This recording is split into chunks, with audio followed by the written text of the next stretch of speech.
উসমান ইবনে মাযউন নবীজিকে যখন বলল Muhammad, come to the point, এখন নাম ধরে ডাকে আর বলে মুহাম্মদ, তোমার রব তোমার উপরে যে মেসেজ নাজিল করেছে আমাকে শোনাও, আমি শুনতে রাজি আছি, আমার কোনো তাড়াহুড়া নাই। নবীজির সঙ্গে সঙ্গে উসমান ইবনে মাযউনকে সূরাতুন নাহলের 90 নম্বর আয়াত তেলাওয়াত করে শুনিয়ে দিয়েছে। যখন এই তেলাওয়াত করে শোনাইল, উসমান ইবনে মাযউন কিংকর্তব্য বিমূঢ় হয়ে গেল। নবীজির চেহারা দিকে তাকিয়ে আছে, নবীজির চেহারা দিকে তাকিয়ে চোখটা সারা বড় হয়ে গিয়েছে, লাজবাব হয়ে গিয়েছে।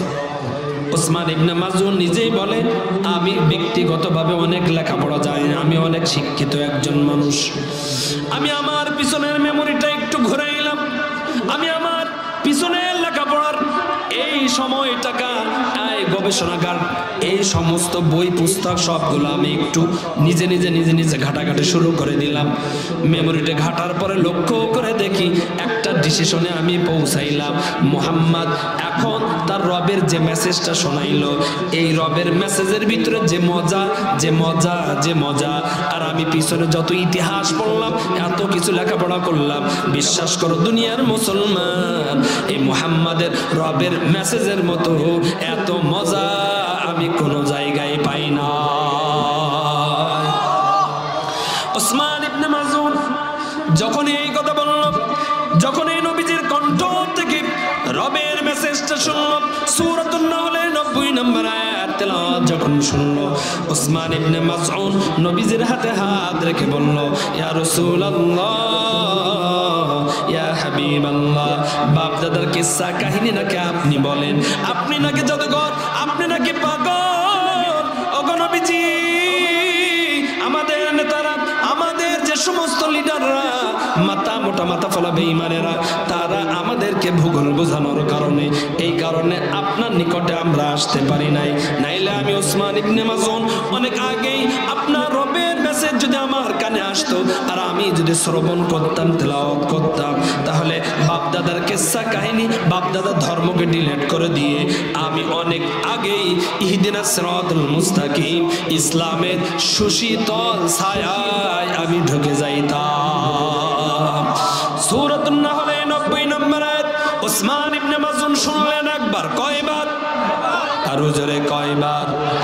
ইলেকশনের সময় তো আপনি আমি স্লোগান দেই, যার নামে স্লোগান দেই তিনি আমাদেরকে ঠিক করেন, হায়ার করে, ভাড়া করে, একটা টোস্ট, একটা বিস্কিট অথবা অন্য ধরনের কিছু দেওয়ার হয়তো বা অফার থাকে।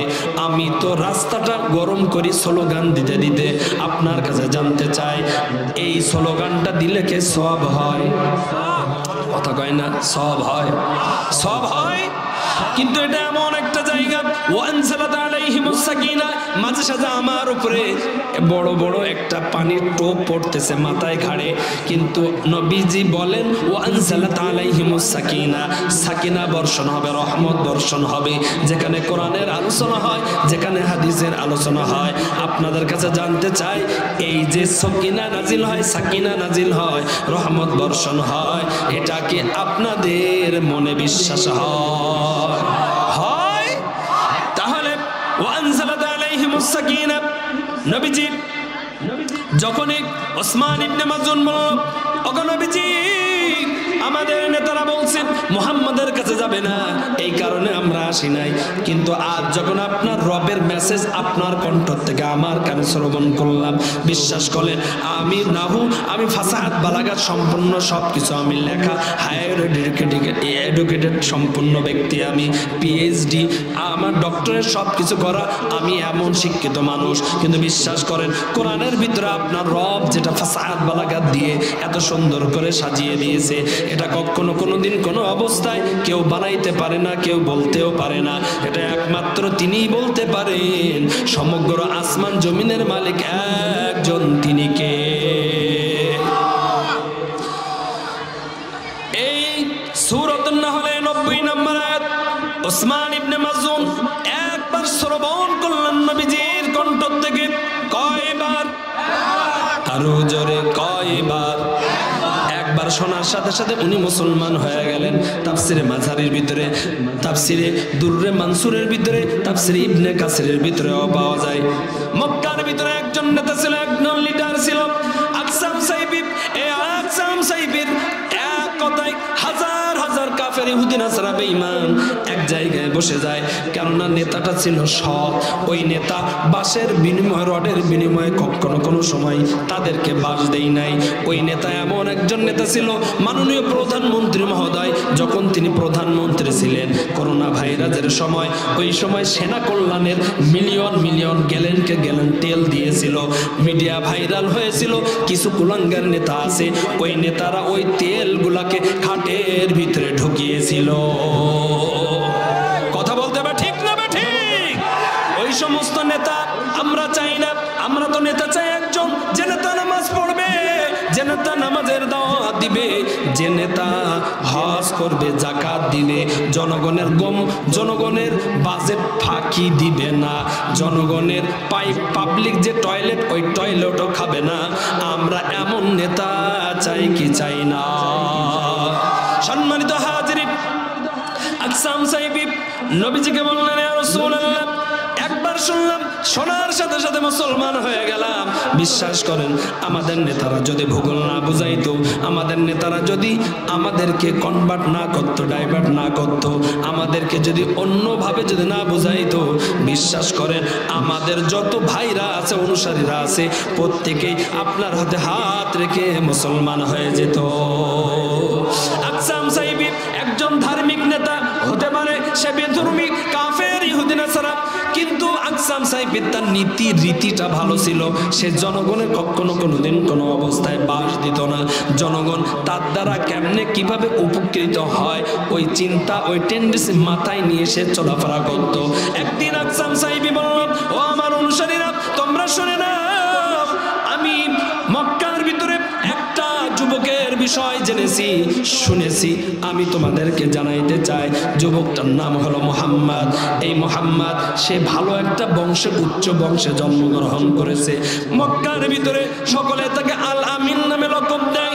মক্কার ভিতরে তাকে আল আমিন বলে ডাকে, প্রত্যেকেই তাকে বিশ্বাস করে। সুতরাং আমি খোঁজ নিয়ে দেখলাম, সে বাপদাদার ধর্মকে ডিলিট করতে বলে, এই মূর্তির কাছে মাথা নত করতে, গায়রুল্লাহর কাছে মাথা নত করতে নিষেধ করে দেয়। এক রবের রববিয়তের দাওয়াত দেয়, তাওহীদ রিসালাতের দাওয়াত দেয়।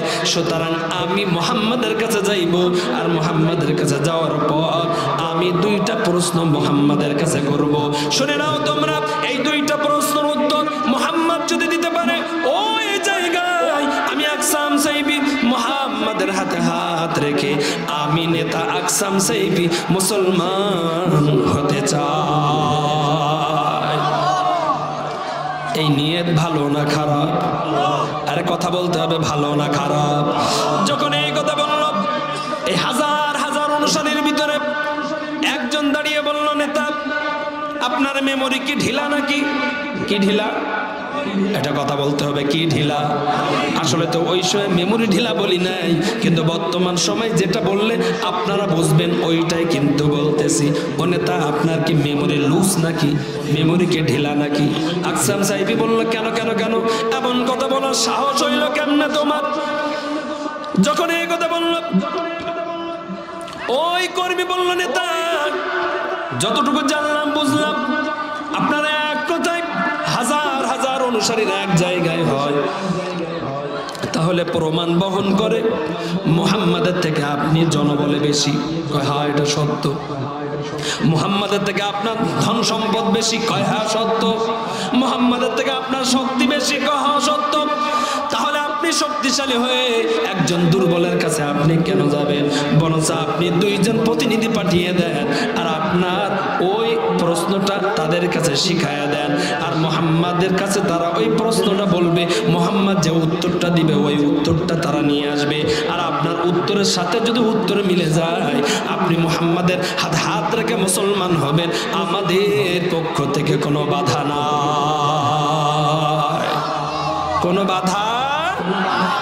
এই জন্য দেখবেন সম্মানিত হাজিরিন, কথায় কথা আসে, তাই বলতেছি, তাই বলবো। সেটা হলো আমাদের নেতারা হজ করে আসার আসার পর এবার মনে মনে চিন্তা করতেছে, আগে সুদ খাইতাম, এখন সুদ খাবো না। মাথায় টুপি দাড়ি রাখা যখন শুরু করে দেয়, কিছু কর্মী আছে, কিছু পেশু নেতা আছে, তারা বলে আপনি যদি মাথায় টুপি দেন আর দাড়ি রাখেন তাহলে কিন্তু মৌলবাদী মনে হবে। কথা কয় না কেন? আরে কথা কয় না কেন? আপনি যদি দাঁড়িয়ে রাখেন, আপনি যদি নামাজি হন, আপনি যদি মসজিদে ঘন ঘন 5 ওয়াক্ত যান, তাহলে কিন্তু নেতা নেতা ভাব মনে হবে না। নেতা তো তারাই বছরে একবার মসজিদে যায়। কোন সময়? ভোট চাইতে যায়। কোন সময়? আরে কথা বলেন, কোন সময়? সম্মানিত হাজিরিন, নেতা ভালো হতে চায় কিন্তু কর্মীরা ভালো হতে দেয়। কথা বলতে হবে, দেয়। নেতা ভালো হতে চাইল, আকসাম সাহেব নবীর কাছে যাইতে চাইল, কিন্তু কিছু পেশু নেতা ওঠার পরে বলল যাবেন না, কেননা আপনি শক্তিশালী, মোহাম্মদ দুর্বল। কেন দুর্বল? মোহাম্মদের কাছে আপনি যাইবেন, বরঞ্চ মোহাম্মদ আপনার কাছে আসবে। সুতরাং এই বাংলার জমিনে এমন বুজদার মার্কা কিছু পেশু নেতা আছে না? না, উপরে ঊর্ধ্বনত কর্মকর্তা যারা, তারা ভালো হয়, কিন্তু এই ছোট ছোট এই অলিগলির এই রাস্তার কারণে অ্যাক্সিডেন্টটা বেশি হয়। কথা বলতে হবে, ঠিক না বেঠিক? ওখান থেকে বাজেট ঠিকই হয়, এরা খাইতে খাইতে খাইতে খাইতে পাবলিক টয়লেটও খেয়ে ফেলে। কি খায়? কথা বলে না, কি খায়? পাবলিক টয়লেটও খায়। কেমনে খায়? বাজেট তো প্রধানমন্ত্রী বাজেট করে দিছে যে ওই যে ফুলতলা বাস স্ট্যান্ডে পাবলিক টয়লেট হবে, বাজেট হয়ে আসছে। নেতা ওই টাকাটা খেয়ে ফেলা না তো টয়লেট খেয়ে ফেলা। কথা বলতে হবে, ঠিক না বেটি? তাহলে কি খায়? পাবলিক টয়লেটও খায়। সম্মানিত হাজিরিন, আচ্ছা কষ্ট পাচ্ছেন আপনারা? কষ্ট পাচ্ছেন? সম্মানিত হাজিরিন, আকসাম সাহেব যখন এই কথা শুনল, চিন্তা করলো আসলে এই তো কথার ভিতরে যুক্তি আছে। নেতা যতটুকু আগাই ছিল মোহাম্মদের কাছে যাইবে, তার থেকে আবার ডবল পিছায় আসছে, কেননা কর্মীদের সাপোর্টের দরকার আছে না? নাই। দেখবেন যত মরবে রাস্তায় কর্মী মরবে, এই পর্যন্ত কোন নেতা মরণের খবর পাওয়া যায় না। তুই বাপমার খেদমত কর, তুই বাপমার খেদমত কর, গ্যারান্টি আছে জান্নাতের। বাপমার খেদমত কর, গ্যারান্টি আছে জান্নাতের। কিন্তু তুই ওই নেতার যদি তাবেদারি করিস, যে নেতা দাঁড়ায় পেশাব করে, যে নেতা সুদ খায়, যে নেতা নামাজ পড়ে না, ওই নেতার জন্য যদি তুই রাস্তায় মারা যাস, তাহলে তোর মৃত্যুটা শিয়াল কুত্তা ছাড়া আর কিছুই হতে পারে না। কথা বলে ঠিক কিনা? সম্মানিত হাজিরিন, আকসাম সাহেব নবীজির নিকটে যাওয়ার জন্য নিজের থেকে উদ্বুদ্ধ হয়েছিল, কিন্তু ওই যে কিছু সাইড রোডের কারণে আকসাম সাহেবী আবার পিছনে চলে আসলো। আকসাম সাহেবী 2 জনকে বললো যাও, তাদেরকে শিক্ষা দিল, তোমরা গিয়ে বলবা মান আনতা ইয়া মুহাম্মদ, মুহাম্মদ তোমার নাম কি, তোমার পরিচয় কি?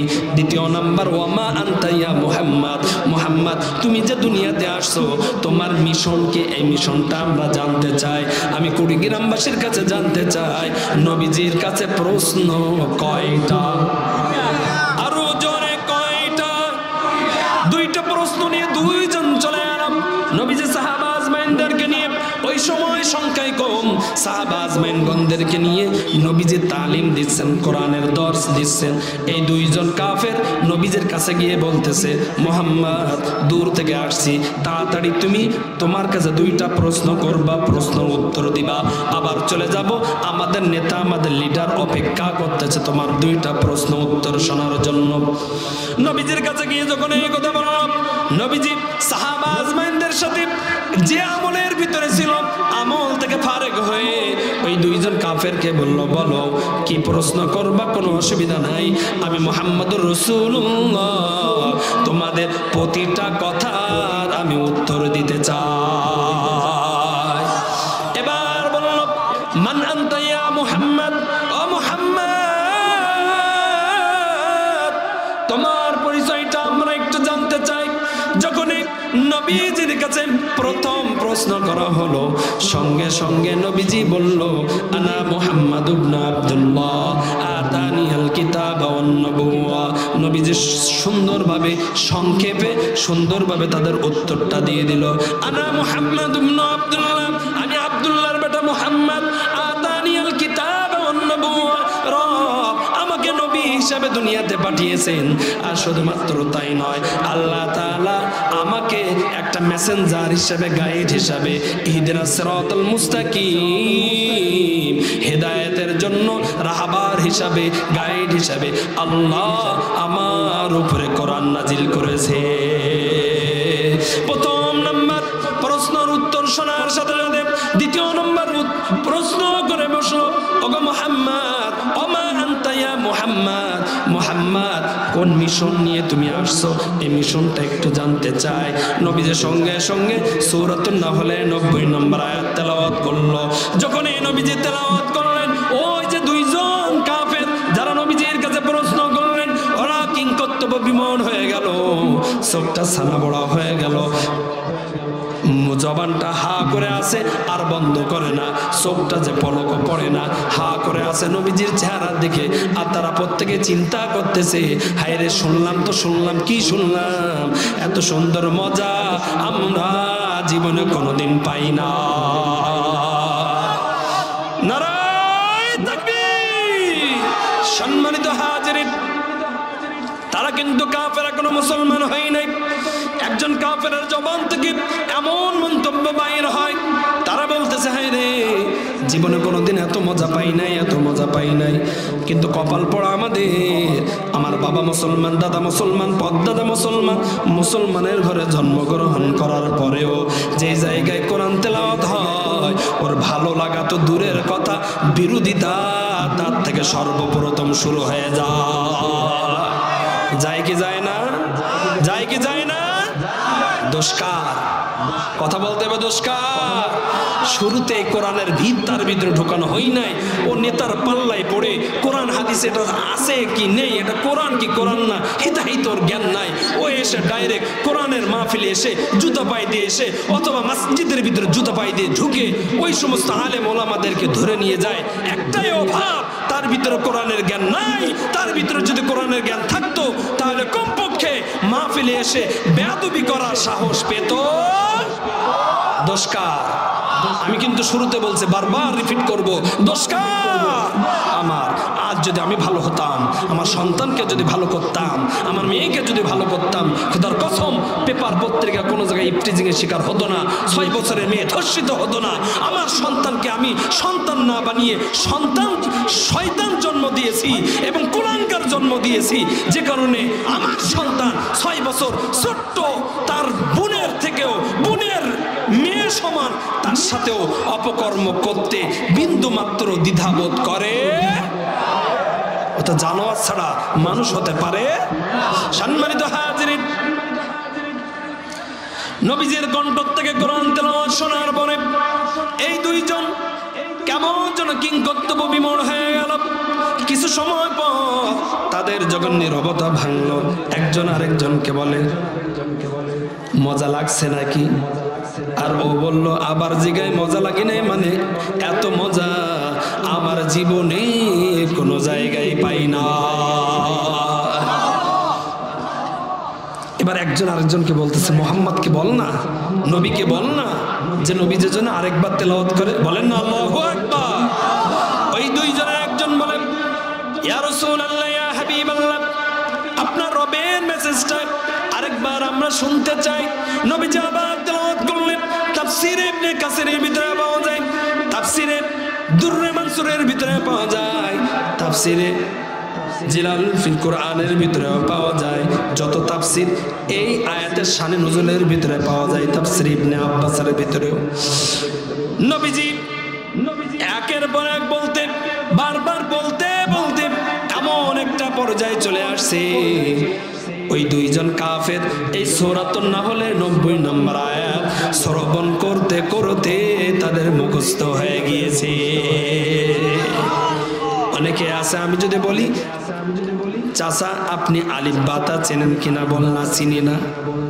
দেখে দেখে পড়তে পারবেন? কয় না, পড়তে পারবো না। সূরা কাউসার পারেন? কুলিস সূরা পারেন? কয় হ্যাঁ পারি। কেন? ইমাম সাহেব সূরাতুল ইখলাস পড়ে মাগরিবের নামাজে, ইমাম সাহেব এশার নামাজে অথবা মাগরিবের নামাজে সূরাতুল কাউসার পড়ে। আমরা সূরাতুল কাউসার শুনতে শুনতে আমাদের মুখস্থ হয়ে গিয়েছে। তদ্রূপ নবীজি এত পরিমাণ ওই দুইজন কাফেরের সামনে এত পরিমাণ সূরাতুন নাহলের 90 নম্বর আয়াত তেলাওয়াত করেছে। তারা শ্রবণ করতে করতে এক পর্যায়ে তাদের এই কোরআনের আয়াত মুখস্থ হয়ে গিয়েছে। এবার তারা নবীদের কাছ থেকে বিদায় নিয়ে এবার চলে গেল। আকসাম সাইফি এইদিকে অধীর আগ্রহে আছে, অপেক্ষা নিয়ে আছে কখন তারা মেসেজ নিয়ে আসবে। কেননা আগেই বলছি আকসাম সাইফি কিন্তু ভেজাল কোনো নেতা নয়। কেননা সে যাইতে চেয়েছিল কিন্তু কর্মীদের চাপের কারণে আকসাম সাইফি নবীর কাছে যায় নাই। কিন্তু আকসাম সাইফি ভালোভাবে জানে আমি গোপনে গোপনে এই ছেলেটা, এই যুবকটা, এই মুহাম্মাদকে আমি এত পরিমাণ আমি ফলো করেছি, এমনভাবে খোঁজ নিয়েছি, আমার বিশ্বাস এই মুহাম্মাদের বিপক্ষে আমার একটাও কোনো কথা যাবে না। দুইজন চলে আসলো। আসার পর আকসাম সাইফিকে বলল, ও আমাদের নেতা, ও আমাদের মানিক মুহাম্মদুর রাসূলুল্লাহ সাল্লাল্লাহু আলাইহি ওয়াসাল্লাম এই হলো দুইটা প্রশ্নের উত্তর দিয়ে দিয়েছেন। আকসাম সাইফি শোনার সাথে সাথে তার হাজার হাজার অনুসারীদেরকে বলল, কোন রুয়াসাকুম ওয়ালা তাকুনু আজনাবা। আকসাম সাইফি তার হাজার হাজার অনুসারীদেরকে বলল, ও আমার অনুসারীরা, তোমরা শুনে নাও, আমি তোমাদের নেতা, তোমাদেরকে বলতে চাই তোমরা তাড়াতাড়ি মাতা হয়ে যাও। কি হয়ে যাও? আরে কথা বলে না, কি হয়ে যাও? মাতা হয়ে যাও। ওয়ালা তাকুনু আজনাবা, খবরদার খবরদার কেউ তোমরা লেজ হয়েও না। কেননা কুড়িগ্রামবাসীর কাছে জানতে চাই আপনাদের এলাকায় গরু আছে না নাই? যারা বলল তাদের মনে হয় নেই এবং গরু চেনেও না। গরু চেনেন আপনারা? গরু আছে না নাই? গরুর যে ঘর ওইটার আপনারা কি বলেন? গোয়াল বলেন না কি বলেন? হ্যাঁ হ্যাঁ, গোয়াল ঘর। আমাদের সাতক্ষীরা গোয়াল ঘর বলে। এক দেশের, আমি দিনাজপুরে মাহফিল গেলাম এই বছর, ছোট ছোট বাচ্চারা খেলা করতেছে, তো আমার বন্ধুর বাসায় ছিলাম রাত্রে, তো ছোট্ট মানুষরা খেলা করতেছে, তা আমি বললাম আমারে নিবা? কেউ বুঝেও না। আমার বন্ধু এসে বললাম, ও বললে হবে না, বলতে হামাক নিবা। কি ভাই হামাক? আরে কথা বলে না, হামাক এটা ওই এলাকায়, এই এলাকায় আবার শুনছি আবার ভাষা, এক দেশের বলি আরেক দেশের গালি বলে, মানে অনেকে অনেক রকম ধরে নেয়। কিন্তু এই ভাষা এটা কার দান? কথা বলতে হবে কার দান? আল্লাহ। কোন দেশের ভাষা, কোন অঞ্চলের ভাষাকে নিয়ে ছোট করা কখনো কোনো সময় অবকাশ। এটা আমার মায়ের ভাষা। কার ভাষা ভাই? আরে কথা বলে না, কার ভাষা? আমার মায়ের ভাষা। আমার মায়ের কাছ থেকে শুনছি। আমার ইউনিভার্সিটির প্রথম শিক্ষিকা আমার মা। বলেন না আল্লাহু আকবার। কে কে কে? আমার মা। এই জন্য কোনো ভাষা নিয়ে ছোট করা যাবে না। কিন্তু আমি ওদেরকে বলতেছি আমার নিবা, কে কার কথা শোনে? ওরা ওদের মতো খেলা করতে কি রে, তাকায়ও না, কিছু বলেও না। আমার ওই বন্ধু এসে বলে আমাকে নিবা, না না না দেবো না। তখন বুঝলাম আরে আমার বললে হবে না, যা বলতে হবে হামাক। কি বলতে হবে? হামাক। এই জন্য এক দেশের বলি আরেক দেশের গালি। এই জন্য আমাদের দেশে গরুর ঘরটার বলে গোয়াল, আপনাদেরও বলে গোয়াল। তাহলে গরু যখন তার ঘরের ভিতরে ঢোকে, আগে মাথা ঢোকে না লেজ ঢোকে? কি ঢোকে? মাথা ঢোকে। আকসাম সাইফি বলল, আমার অনুসারীরা, দুইটা প্রশ্নের উত্তর শুনে আমার বোঝা হয়ে গিয়েছে। আমি তাওরাত, জাবুর, ইনজিল, বিভিন্ন যে আসমানি কিতাব আছে, ওই আসমানি কিতাবের ভিতরে নিদর্শন আছে যিনি শেষ জামানার নবী হবেন, যিনি শেষ জামানার রাহবার হবেন, তার কাছে এই দুইটা বিষয়ে প্রশ্ন করলে তিনি সঠিক উত্তর দিবেন। আর যিনি সঠিক উত্তর দিবেন উনি হবেন এই জামানার নবী। সুতরাং আমার কাছে স্পষ্ট ক্লিয়ার হয়ে গিয়েছে। আমি আকসাম সাইফি, তোমরা আমার নেতা মানো আর নাই মানো, আমার চেয়ারের কোনো লোভ নাই। আমি এই মুহূর্তে মুহাম্মাদের কাছে যেতে চাই, আর মুহাম্মাদের কাছে গিয়ে আমি তার হাতে হাত রেখে আমি মুসলমান হয়ে যেতে চাই। এটা জবান খুলে বলেন না আল্লাহু আকবার। সুতরাং তোমরাও যদি মুসলমান হতে চাও তাহলে আর দেরি করো না, মাতা হয়ে যাও। কেননা মাতা হলে ঘরের ভিতরে মাথা আগে ঢোকে। কি ঢোকে? কথা বলতে হবে, কি ঢোকে? কুনু রুয়াসাকুম ওয়ালা তাকুনু আজনাবা, লেজ হয়ো না। লেজ যদি হও এমনও হতে পারে তোমার কপালে হেদায়েত জুটবে। সম্মানিত হাজিরিন, আকসাম সাইফি তার অনুসারীদেরকে নিয়ে নবীজির দরবারে গেলেন। যাওয়ার পরে সালাম দিয়ে বললেন, আসসালামু আলাইকুম ওয়া রাহমাতুল্লাহ, আসসালামু আলাইকুম ওয়া রাহমাতুল্লাহ, ইয়া রাসূলুল্লাহ, ইয়া হাবিবাল্লাহ। আমি আকসাম সাইবি, আমি ওই এলাকার নেতা, আমার অনুসারী এতগুলো মানুষ দেখতেছেন, আমি যা বলি তাই তারা বিশ্বাস করে। আমি তাদেরকে কোনোদিন ঠকাই নাই, তারাও আমাকে কোনোদিন ঠকাই নাই।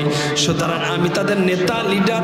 আমি অনেক দিন ধরে আপনার ফলো করেছি, আপনার বংশ সম্পর্কে, আপনার আখলাক চরিত্র সম্পর্কে, লেনদেন সব কিছু আমি আসমানি কিতাবকে ফলো করে লক্ষ্য করে দেখি আপনার ভিতরে গুণগুলো ওইটা যেটা আল্লাহ তাআলা আসমানি কিতাবের ভিতরে উল্লেখ করে দিয়েছে। ওগো নবীজি, আমি আর দেরি করতে চাই না। শুধু আমি নয়, আমার যত অনুসারী হাজার হাজার, তারাও আমার হাতে হাত রেখে, আমি আপনার হাতে হাত রেখে, আমরা প্রত্যেকেই ইহদিনাস সিরাতাল মুস্তাকিম, আমরা আর গায়রুল্লাহর কাছে মাথা নত করতে চাই না। আমরা প্রত্যেকেই ইসলাম ধর্ম গ্রহণ করে রবের সুশীতল ছায়ায় আমরা ঢুকে যেতে চাই। সম্মানিত হাজিরিন, শানে নুজুল বলতেছিলাম। তাহলে এই আয়াতটা কেমন দামি একটা আয়াত। শুনল প্রথম একজন কাফের, নাম তার ওসমান ইবনে মাযউন। কি নাম? কথা বলে না, কি নাম? আয়াত শুনছিল একবার, শোনার সাথে সাথে মুসলমান হয়ে গিয়েছে।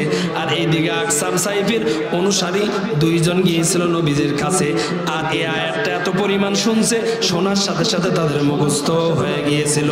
তারা এসে যখন মেসেজটা দিল, আকসাম সাইফি সহ সকল হাজার হাজার অনুসারী সূরাতুন নাহলের 90 নম্বর আয়াতের বরকতে, আল্লাহ তাআলার রহমতে তারা প্রত্যেকেই ইসলাম ধর্ম গ্রহণ করে নিল। আমি আপনাদের কাছে জানতে চাই, সূরাতুন নাহলের আজকে তেলাওয়াতকৃত আয়াতটা দামি না বেদামি? দামি না বেদামি? কোরআনের প্রতিটা আয়াত দামি, কোরআনের প্রত্যেকটা হরফ দামি, কিন্তু আজকে আয়াতটা একটু স্পেশাল। সুতরাং এই আয়াতের ভিতরে আলোচনা করতে চাই। আপনারা কি আমার সাথে আছেন না নাই? যারা বলল না নেই বা আওয়াজ দিল না, তারা মনে হয় নেই। আছেন না নাই? আছেন না নাই? কষ্ট হচ্ছে আপনাদের? সম্মানিত হাজিরিন, এখন বাজে 11:25, 12টার ভিতরে শেষ করবো, কেননা ফজরের নামাজ মিস করা যাবে। কথা বলতে হবে যাবে। সম্মানিত হাজিরিন, আল্লাহ রাব্বুল আলামিন বলেন, ইন্নাল্লাহা ইয়া'মুরু বিল আদলি ওয়াল ইহসান ওয়া ইতা'i যিল কুরবা ওয়া ইয়ানহা আনিল ফাহশাই ওয়াল মুনকারি ওয়াল বাগই ইয়া'iযুকুম লা'আল্লাকুম তাযাক্কারুন।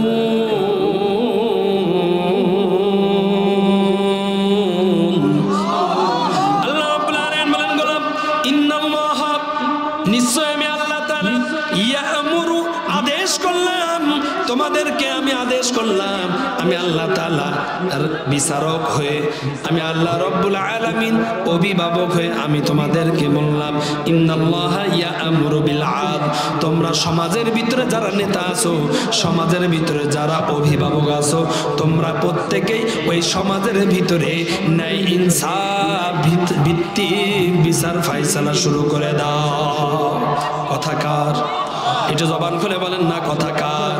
যারা দুনিয়াতে অভিভাবক আছো, অভিভাবক বলতে শুধু চেয়ারম্যান, মেম্বার, এমপি, প্রকৌশলী, যারা সমাজসেবক তারা নয়, আমরা প্রত্যেকেই অভিভাবক। শুরুতেই বলেছিলাম, আমি যদি ঠিক হই, আমার সন্তান যদি ঠিক হয়, তাহলে সবকিছু ঠিক হয়ে যায়। অভিভাবক প্রত্যেকের সন্তানের অভিভাবক আমি একটা আমার পরিবারের অভিভাবক। আমি যদি আমার পরিবারের ভিতরে ইনসাফ ভিত্তিক বিচার করি, তাহলে আর মামলা মোকদ্দমা হয় না, সমাজের ভিতরে আর কোনো ঝামেলা শুরু হয় না, খুন গুম রাহাজানি হত্যা কোনো কিছুই হয় না। কিন্তু আমাদের সমাজের ভিতরে আমি বাবা নামক এই বাটপার, আমি তো বেইনসাফি শুরু করে দেই। কেননা যখন আমার মেয়েটাকে বিবাহ দিয়ে দিলাম, বিবাহ দেওয়ার পর ও যখন যখন শ্বশুর বাড়ি চলে যায়, বাবা চিন্তা করে আমি তো থাকি ছেলের ঘাড়ের উপরে, সুতরাং মেয়ে তো পরের বাড়ি দিয়ে দিয়েছে, কোনো অসুবিধা নাই, ওর অংশটাও আমি আমার এই ছেলের নামে দিয়ে দিলাম। এই সুন্নত আছে না নাই? আসতে বললেন কেন? আছে না নাই? তুমি যখন ওই করবা, তুমি তোমার মেয়ের হকটা ফাঁকি দিলা। আর মেয়েরা সবসময় বাপমার পাগল হয়। তুমি বাবা হয়ে কোরআনের নিয়ম রীতি নীতি হয়ে অমান্য করে, ইসলামিক রীতি নীতিটা অমান্য করে মেয়ের হকটা ছেলের হকে দিয়ে দিলে। আর ছেলের যখন বিয়ে দিল মডার্ন যখন আসলো, মেয়ে যোগ ড্যাম মডার্ন, এই মডার্ন আসার পর বলেন না এ বুড়ো বুড়ো যতদিন এ বাড়ি থাকবে আমি থাকবো না। এখন চিন্তা করে তাহলে কি করতে হবে? তাহলে ও বৃদ্ধাশ্রমে দিয়ে আসতে হবে। তুমি যারে প্রোটেকশন দিলে, আরে প্রোটেকশন তো দেবে রব। রবের উপরে ভরসা করে, নাসরুম মিনাল্লাহি ওয়া ফাতহুন করিব, আমি রবের উপর রীতিনীতি বিশ্বাস করে, রবের উপরে ভরসা করে আমার কোথায় কি হবে রবই ভালো জানে। আমার ছেলের অংশ ছেলেকে দিব, মেয়ের অংশ মেয়েকে দিব। আমার দুনিয়ার কতদিন বেঁচে থাকবো, মৃত্যুবরণ করলে মাটি তো আমাকে জায়গা দিবে না। কারণ আমি বেইনসাফি ভাবে যদি আমি যাই, তাহলে রবের আদেশ মাটি মানে কি মানে না? কথা কয় না, মানে কি মানে না? কবরের চাপ আছে না নাই? কবরের চাপ আছে না নাই? আপনি তো ঝামেলা শুরু করে দিছেন। এবার ওই মেয়ে ওই বাড়িতে কান্নাকাটি করে। এবার ওই তার শ্বশুর শাশুড়ি বলে, তুমি বাড়িতে কি নিয়ে আইছো? তুমি ওই যে শাড়ি পরিয়ে আসছো ওই ছাড়া আর কিটা আনলে? তুমি কিছুই তো আনতে পারলে না। তাহলে ওই জায়গায় অশান্তি আছে না নাই? এই বাবা নামক এই দাজ্জাল, এই বাবা নামক এই ডাকাত, এই বাবা নামক এই বদমায়েশ শুরু করে দিল ঝামেলা। ওই মেয়ের ওই ঘরে অশান্তি লেগে যায়, একের পর এক ঝামেলা হয়, তালাক পর্যন্ত গড়িয়ে যায়। এই বাবার কারণে মেয়ের সংসারে আগুন লেগে গেল। আর যে ছেলে সাপোর্ট দিল, ও যখন বিয়ে করে আসলো, আর ওই বউ চিন্তা করতে যে বুড়ো বুড়ে আমি রাখবো না, তাহলে কি করতে হবে? বাহির করে দাও, দিয়ে আসে বৃদ্ধাশ্রমে। তুমি সাপোর্ট লাগাতে গেছিলে, এক সাপোর্টের কারণে দুই জায়গা থেকে তোমার কোনো জায়গা থাকলো। দোষকার, দোষকার। সম্মানিত হাজিরিন, আল্লাহ রাব্বুল আলামিন ইনসাফ করতে বলেছেন। তুমি যদি তোমার পরিবারের সাথে বেইনসাফি করো, মিশকাত শরীফের হাদিসের ভিতরে পাওয়া যায়, যা ইয়াউমাল কিয়ামাতি ওয়া সিকহু সাকিতুন, আল্লাহ তাআলা কিয়ামতের ময়দানে মেরাজের একটা পুল বানাইবেন, ব্রিজ বানাইবেন, যে ব্রিজটা প্রত্যেকেই দেখতে পাইবে। মনে করেন আব্দুর রহমান নামে একজন বাবা, ওই বাবা দুনিয়াতে সুস্থ অবস্থায় ছিল, কোনো প্যারালাইসিস ছিল না। উনি যখন কিয়ামতের ময়দানে ওই পুল, ওই ব্রিজ দিয়ে, ওই সাঁকো দিয়ে যখন হাসরাইতে হাসরাইতে আসবে, একজন জিজ্ঞাসা করবে, ও চাচা, দুনিয়াতে তোমার তো আল্লাহ প্যারালাইসিস বানাই নাই, তুমি তো সুস্থ মানুষ ছিলে, কিন্তু এই হাসরাচ্ছ কেন, এই বেঁকে বেঁকে হাঁটতেছ কেন, কারণ কি? তখন ওই চাচা আব্দুর রহমান তার মেয়েকে দেখিয়ে বলবে, ওই যে আমার মেয়েকে দেখতেছ, ওরে আমি দুনিয়াতে কষ্ট দেওয়ার কারণে, চোখের পানি ফেলানোর কারণে, ওর হকটাকে আমি না দেওয়ার কারণে, ওর বদ্ধ চোখের পানি রব কবুল করে নিয়েছে। যে কারণে আজ আমি গার্জিয়ান পিতা হওয়া সত্ত্বেও আমি বেইনসাফি করার কারণে আল্লাহ আমাকে প্যারালাইসিসের রোগী বানিয়ে দিয়েছে। বিশ্বাস হয়? কথা বলতে হবে, বিশ্বাস হয়? নবীজি বলেন, যা ইয়াউমাল কিয়ামা আসিকহু সাকিতুন, কিয়ামতের ময়দানে প্যারালাইসিসের রোগী হবে তারা। দুনিয়াতে সন্তানের আত্মসম্পদ সন্তানের সবকিছু বুঝবান করিয়ে দেয় না তারা, যারা সন্তানের সম্পদকে ফাঁকি দিবে। ওই সমস্ত গার্জিয়ানরা কান খুলে শুনে নাও, কিয়ামতের ময়দানে রব তোমাকে প্যারালাইসিসের রোগী বানিয়ে দিবে। এই জন্য আল্লাহ তাআলা বলেন, ইন্নাল্লাহা ইয়া'মুরু বিল আদল। আমি খালি ফুটো খুঁজি মেম্বার আমার কেন কার্ড দিল না? আমার বাড়ির পাশে চাচি, ওই চাচি কার্ড পেল, আমি কেন পালাম না? হায় রে, একবার ওকে চিন্তা করলে না? আমি পিতা, আমার 5টা সন্তান অথবা 3টা সন্তান, অথবা আমার পরিবারের সদস্য 5 জন, ওই 5 জনকে আমি ইনসাফ দিতে পারলাম না। আর একজন চেয়ারম্যান মেম্বার বড় একটা ওয়ার্ডের ভিতরে একা সে সকলকে সন্তুষ্ট করবে, এটা কোনো সময় মানা যায় না। যায়? খালি তোমার তো ঠিক নেই, তুমি চেয়ারম্যানের ফটো তালাশ করতেছো কেন? হ্যাঁ, যারা বেইনসাফি করবে বিচার শাস্তি এক জায়গায় তো পাবে, আর বিচার একজন করবেন, তিনি কে? জোরে বলেন না, তিনি কে? সম্মানিত হাজিরিন, নবীজির বিচারটা কেমন ছিল? ইনসাফ ভিত্তিক বিচারটা কেমন ছিল? নবীজির কাছে একজন সাহাবী এবং একজন কাফের আসার পরে বিচার দিল। সাহাবী মনে মনে চিন্তা করতেছে যে নবীজি বিচারের রায় ফাইসালাটা মনে হয় আমাকে দেবে, কেননা আমার মুখে দাঁড়িয়ে আমি নামাজ পড়ি নবীজির পিছনে, আমি একজন সাহাবী, সুতরাং আমি নবীর দলের লোক, নবীজি আমার পক্ষে বিচার ফাইসালা রায়টা দিয়ে দেবে, আমি নিষ্পাপ হয়ে যাব।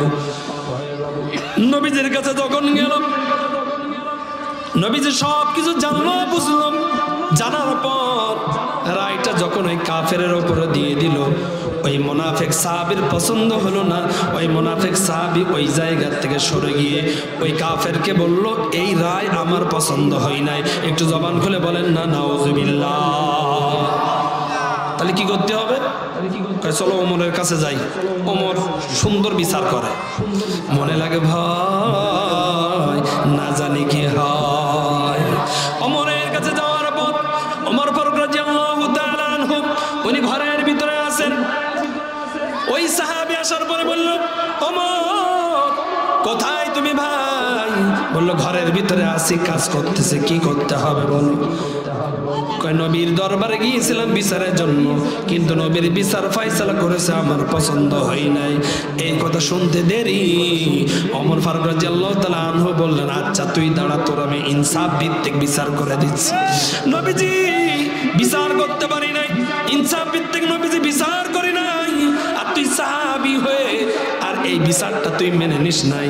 আমি ওমর তোরে এমন বিচার করে দিব, বিশ্বাস কর কিয়ামত পর্যন্ত ইতিহাস হয়ে থাকবে। ওমর ফারুক রাদিয়াল্লাহু তাআলা আনহু নাঙ্গা তলোয়ার নিয়ে আসলো, এক কোপে ওই সাহাবী মুনাফিককে এক কোপে কল্লাটা উড়ায় দিল। যখন এই কল্লাটা উড়ায় দিল, ওই কাফের ভয় পেয়ে গেল। কাফের চিন্তা করতেছে তার স্বজাতি ভাইয়ের যদি এক কোপে যদি কল্লাটা আলাদা করে দেয়, তাহলে তা আমার আর দেরি লাগবে না। দৌড়াই নবীজির দরবারে গিয়ে বলে, ইয়া রাসূলুল্লাহ, ইয়া হাবিবাল্লাহ, ভুল হয়ে গিয়েছে, মাফ করে দেন, বিচার ফায়সালা আমার দরকার নাই, আপনার ওই সাহাবীকে দেন। ওমর ফারুক রাদিয়াল্লাহু তাআলা দৌড়ে আসলেন নবীজির দরবারে, ওইটার তালাশ করার জন্য। দেখেন নবীজির পাশে দাঁড়ায় থরথর করে কাঁপে। নবীজি বলল, ওমর কি ব্যাপার, কি হয়েছে?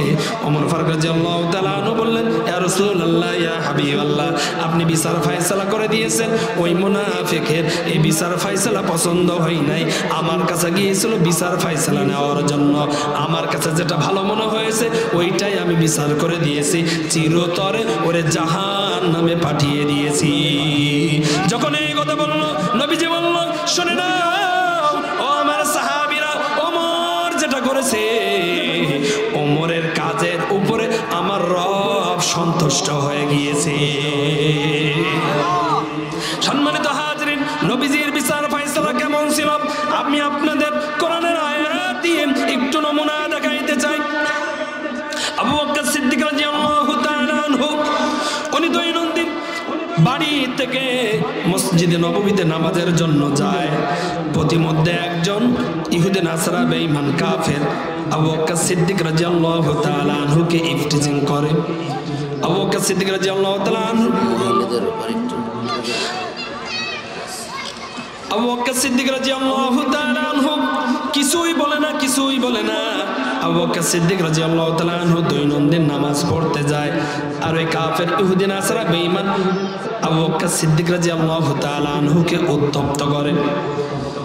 একদিন হঠাৎ করে ওই কাফের আবু বকরকে বলল, ও আবু বকর, মুসলমানের রব হলো ফকির, আমাদের দেবতা হলো ধনী। যখন এই কথা বলছে, আবু বকর সিদ্দিক রাদিয়াল্লাহু তাআলা আনহু আর দেরি করল না, এমন জোরে থাপ্পড় মেরে দিয়েছে যে থাপ্পড়ের কারণে ওই কাফেরের কানের নেটওয়ার্ক বন্ধ হয়ে গিয়েছে। বলেন না সুবহানাল্লাহ। যেখানেই হক যেখানে বাতিল সেখানে হক আছে না নাই? কথা বলতে হবে, আছে না নাই? যখনই থাপ্পড় মারছে কাফের চিন্তা করলো, হায় এতদিন পর্যন্ত উত্তপ্ত করলাম, কিছুই বললো না, আজকে যেই বললাম আবু বকর তোমাদের রব ফকির আর আমাদের দেবতা ধনী, আর থাপ্পড় মারলো। এবার ওই কাফের মনে মনে চিন্তা করতেছে আমার ইনসাফ ভিত্তিক বিচারের প্রয়োজন।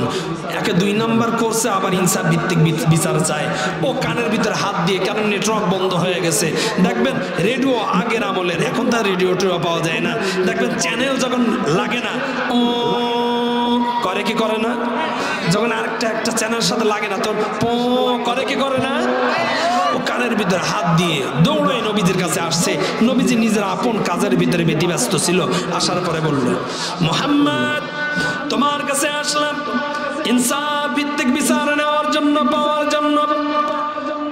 নবীজি আপন কাজের ভিতরে আছে। বললো বলো কি জন্য আসছো, বলো, কোনো অসুবিধা নাই। বললো মুহাম্মদ তোমার একজন সাহাবী আমারে থাপ্পড় মারছে, আরে থাপ্পড় মারার কারণে আমার কানের আইসি নষ্ট হয়ে গিয়েছে। যখন এই কথা কইছে নবীজি মনে মনে চিন্তা করতেছেন, ও আসাদুহুম ফি আমরিল্লাহি ওমর, আমার ওমর সব সময় গরম, মনে হয় ওমর ওর আইসি নষ্ট করে দিছে। বলেন না সুবহানাল্লাহ। কে নষ্ট করেছে আইসি? ওমর। বলেন না কে? ওমর। নবীজি সঙ্গে সঙ্গে ওই কাফেরকে বলল, কে তোমাকে আঘাত করেছে নামটা জানতে চাই। ওই কাফের ইহুদি নাসারা বেঈমান সঙ্গে সঙ্গে বলল, মুহাম্মদ সে আর কেউ নয়, তোমার বন্ধু, তোমার সাথী, তোমার পরম বন্ধু, যার সাথে চলাফেরা করো, এবং তোমার শ্বশুর। এই ব্যক্তি আমাকে থাপ্পড় মেরেছে। নবীজির সঙ্গে সঙ্গে একটু নড়াচড়া করে বসছে, কেননা নবীজি আগেই হাদিসের ভিতরে বলে দিয়েছেন, আরহামু বি উম্মতি আবু বকর, আমার আবু বকরের মতো রহম দিলওয়ালা মানুষ আর কিয়ামত পর্যন্ত একজনও আসবে না। আবু বকর বড় রহম দিলওয়ালা, দয়ালু মানুষ, তাহলে সে আবার তারে এমন জোরে চড় মারলো, আবার কানের আইসি নষ্ট হয়ে গেছে, নেটওয়ার্ক বন্ধ হয়ে গেছে, কেমন যেন একটা মনে হচ্ছে। সঙ্গে সঙ্গে নবীজি বলল, আইনা আবু বকর, আবু বকর কোথায়? আবু বকর সিদ্দিক রাদিয়াল্লাহু তাআলা আনহু ওই কাফের ইহুদি নাসারা বেঈমানের সাথে সাথে নবীজির দরবারে চলে আসলো। লাব্বাইক ইয়া রাসূলুল্লাহ, ইয়া হাবিবাল্লাহ, আমি আবু বকর আপনার দরবারে আমি হাজির। নবীজি বললেন, আবু বকর তুমি কি থাপ্পড় মারছো? কয় হ্যাঁ থাপ্পড় মারছি। তাহলে সত্য না মিথ্যা? কথা বলেন। তাহলে আবু বকর মারছে, প্রমাণ পাইছে, নিজেই তো বলতেছে হ্যাঁ আমি মারছি।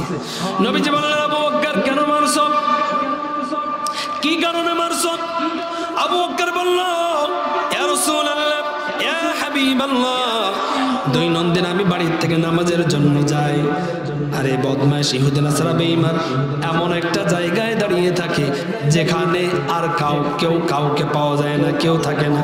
ও দৈনন্দিন আমার মেয়েকে নিয়ে বাজে কথা বলে, আমার সন্তানকে নিয়ে বাজে কথা বলে, আমার বিবিকে নিয়ে বাজে কথা বলে, এমনকি আমাকে নিয়েও বাজে কথা বলে। কিন্তু নবীজি বিশ্বাস করেন, কোনোদিন আমি তাকে প্রহার করি নাই, কোনোদিন আমি কিছু বলি নাই। কিন্তু আজকে ওই বদমাইশ, ওই বেঈমান বলছে মুসলমানদের খোদা হলো, মুসলমানদের রব হলো ফকির, আর তাদের দেবতা নাকি ধনী। যখন এই কথা বলছে আমি আর রাগ কন্ট্রোল করতে পারি নাই, কেননা আমার রবকে ও গালি দিচ্ছে, আমার রবকে ও ছোট করতেছে। আমার রব তো ছোট নয়, ছোট নয়। যখনই আমার রব সম্পর্কে বাজে মন্তব্য করছে, আমি আবু বকর ওকে থাপ্পড় মেরে দিয়েছি। যখন এই কথা বলল, নবীজি ওই কাফেরের দিকে তাকিয়ে বলল, এই এটা সত্য নাকি?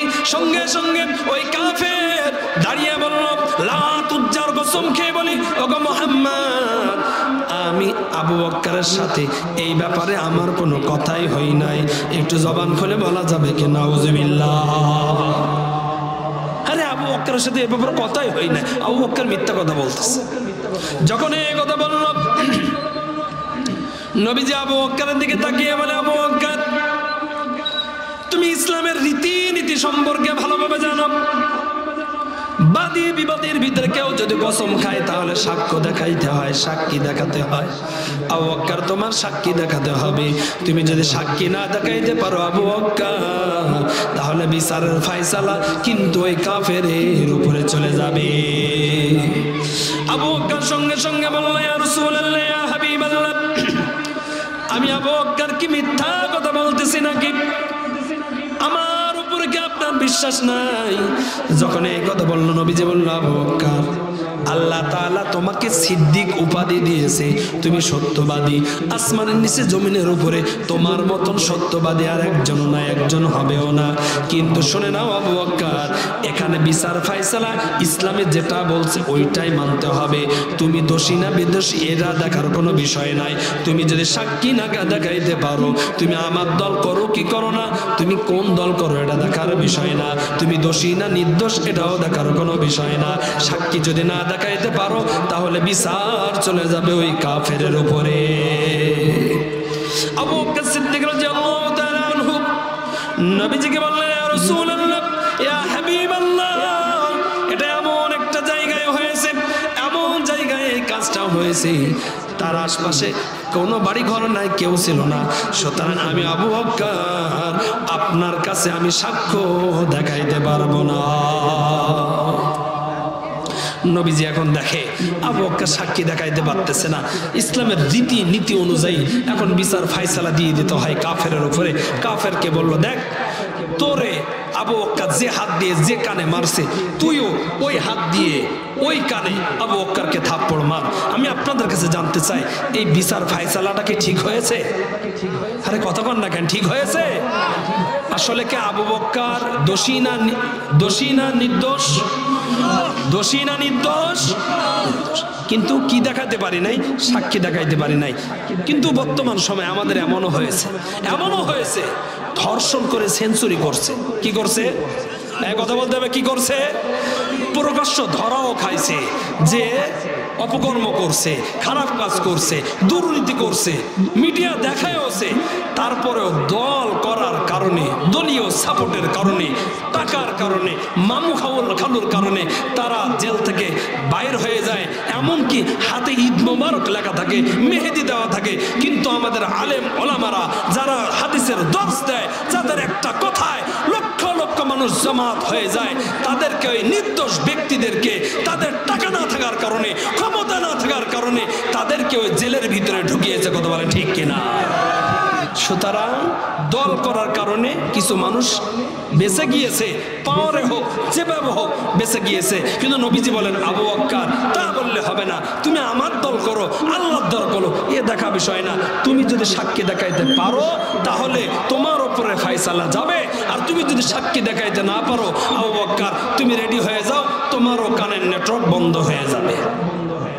যখন এই ফায়সালা দিয়ে দিল, আল্লাহ রাব্বুল আলামিন জিবরাইলকে বলে, ও জিবরাইল, আর কোনো না দেরি, যাও তুমি তাড়াতাড়ি আর এই ওহিটা কোরআনের আয়াত নিয়ে চলে যাও আমার হাবিবের কাছে। আর আমার হাবিবের কাছে গিয়ে বলো, ইয়া রাসূলুল্লাহ, ইয়া হাবিবাল্লাহ, এই বিচার ফায়সালা এই মুহূর্তে এখনই বন্ধ করে দেয়। আবু বকর সিদ্দিক রাদিয়াল্লাহু তাআলা আনহু মাথাটা নত করে দিয়ে রব্বে কারীমকে বলে, আল্লাহু আলিমুম বিযাতিস সুদূর। বলছে আমি একটা বিষয় আলোচনা করতেছি, এটা শেষ করি, নাহলে বলো হুজুর এটা শেষ করলাম না কেন, মহিলাদের সম্পর্কে হবে ভাই। সম্মানিত হাজিরিন, আবু বকর সিদ্দিক রাদিয়াল্লাহু তাআলা আনহু মাথাটা নত করে দিলেন। মাথাটা নত করে দিয়ে রব্বে কারীমকে বলে, আল্লাহ তুমি তো আলিমুল গায়বি ওয়াস শাহাদা, সব কিছু জানো। ওই বেঈমান আমার মেয়েকে নিয়ে বাজে কথা বলছে, আমি তাকে কোনোদিন প্রহার করি নাই। আমার সন্তানকে নিয়ে বাজে মন্তব্য করছে, কিছু বলি নাই। আমার স্ত্রীকে নিয়ে বাজে কথা বলেছে, কিছু বলি নাই। আমাকেও বলেছে, আমি কিছু বলি নাই। কিন্তু ওই বাটপার আজকে তোমার নিয়ে বাজে কথা বলেছে, তোমার ইজ্জত সম্মান বৃদ্ধি করার জন্য আমি আঘাত করেছি, থাপ্পড় মেরেছি। ওগো তোমার হাবিব সাক্ষী দেখাইতে চেয়েছে, সাক্ষী দেখাতে বলেছে, আমি সাক্ষী দেখাইতে পারি নাই। সুতরাং ইসলামের রীতি অনুযায়ী আমার উপরে কোনো বিচারের রায় আসে নাই, রায় চলে এসেছে ওই কাফেরের উপরে। ও রব, তোমার হাবিবের জন্য আমি অবজেকশন দিচ্ছি না তোমার কাছে, আমি তোমার কাছে এই অবজেকশনটা দিতে চাই, এই আবদারটা রাখতে চাই। তোমার হাবিব বিচার ফায়সালা তো ওলট পালট করে ফেলেছে, কেননা সে তো গায়েব জানে না, সে তো না জেনে, কেননা সে রুলস অনুযায়ী বিচার ফায়সালার জন্য ঘোষণা দিয়ে দিয়েছে। আমি তোমার কাছে এইটুকু আবদার রাখতে চাই, কেননা কিয়ামত পর্যন্ত ইসলামের দুশ্মন থাকবে, কোরআনের দুশ্মন থাকবে, বিভিন্নভাবে ইসলামের বিপক্ষে মানুষ থাকবে। তারা ইতিহাস যখন জানবে, জানার পরে বুঝবে আর বলবে মুহাম্মদ সে ভুল ভাবে ডিসিশন দিয়েছিল, মুহাম্মদ বিচার ফায়সালা ভালোভাবে করি নাই, মুহাম্মদ বিচার ফায়সালার ভিতরে ওলট পালট করে ফেলেছে, মুহাম্মদ না বুঝে শুনে করেছে। সুতরাং কিয়ামত পর্যন্ত আপনার হাবিবের বদগুমানি করবে এক শ্রেণীর মানুষ। এই জন্য আমি তোমার কাছে ফরিয়াদ করি, আল্লাহ তুমি তোমার হাবিবকে এই অপবাদ থেকে তুমি মুক্ত দিয়ে দাও। আবু বকর সিদ্দিক রাদিয়াল্লাহু তাআলা আনহু চোখ দিয়ে দর করে পানি ফেলে আর রব্বে কারীমের কাছে বলে, আল্লাহ বিচার ফায়সালা আল্লাহ তুমি ঘুরিয়ে দাও। আমার রব শোনেন কে শোনে না? কেউ যেটা দেখে না দেখে কে? কেউ যেটা শোনে না শোনে কে? যখন এই কথা বলছেন, আল্লাহ তাআলা জিবরাইলকে পাঠিয়ে দিলেন, জিবরাইল যাও যাও আমার হাবিবের কাছে যাও। এইদিকে কাফের ইহুদি নাসারা বেঈমান ও হলো হাতা গোটাইতেছে আর মনে মনে বলে, আবু বকর তুমি তো হঠাৎ করে আমার থাপ্পড় মেরেছিলে, যে কারণে আমার কানের নেটওয়ার্ক আইসি নষ্ট হয়ে গিয়েছে, কিন্তু আবু বকর আমি তো এখন প্রস্তুতি নিয়ে তোমাকে থাপ্পড় মারবো। ও আবু বকর কানের নেটওয়ার্ক তো দূরের কথা, কানের নেটওয়ার্কও যাবে, এমনকি তোমার মগজ পর্যন্ত নষ্ট হয়ে যাবে। হাতা গোটাতেছে আর আবু বকরের দিকে যায়। এইদিকে জিবরাইল আলাইহিস সালাম এসে বলে, আসসালামু আলাইকুম ওয়া রাহমাতুল্লাহি ওয়া বারাকাতুহু, ইয়া রাসূলুল্লাহ ইয়া হাবিবাল্লাহ, গো নবীজি এখানে কি হয়? নবীজি বলল, জিবরাইল এখানে ন্যায় বিচার হয়। আবু বকর সিদ্দিক রাদিয়াল্লাহু তাআলা আনহু মাথা নত করে আছে, কাফের যাইতেছে অ্যাকশন নিয়ে মারার জন্য। জিবরাইল আসলো, আসার পরে বলতেছে, ইয়া রাসূলুল্লাহ কি হয়? বলল ন্যায় বিচার হয়। কিসের ন্যায় বিচার? জিবরাইল পরে শুনবা, আগে বিচার হয়ে যাক। সঙ্গে সঙ্গে জিবরাইল বলল, ইয়া রাসূলুল্লাহ এখনই এই বিচার ফায়সালা বন্ধ করে দেন। নবীজি বলল, কেন জিবরাইল, কেন জিবরাইল? আবু বকর আমার দরকার বলে আমি ওর পক্ষে আমি সাপোর্ট করবো, সাফাই দিব না। আমি তো এমন একজন নবী, ওমা আরসালনাকা ইল্লা রাহমাতাল লিল আলামিন, আমি সকল মানব দানব জিন ইনসান সকল মাখলুকের নবী।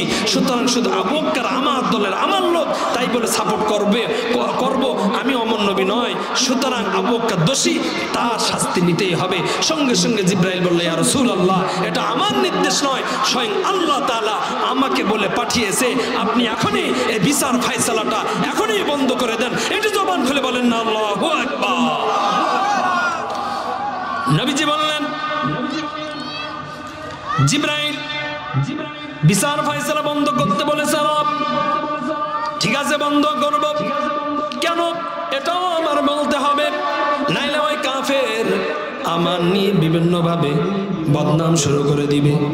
জিবরাইল আলাইহিস সালাম বললেন, ইয়া রাসূলুল্লাহ ইয়া হাবিবাল্লাহ আপনি আবু বকরের কাছে সাক্ষী দেখাইতে চেয়েছেন, আবু বকরের কাছে সাক্ষী চেয়েছেন।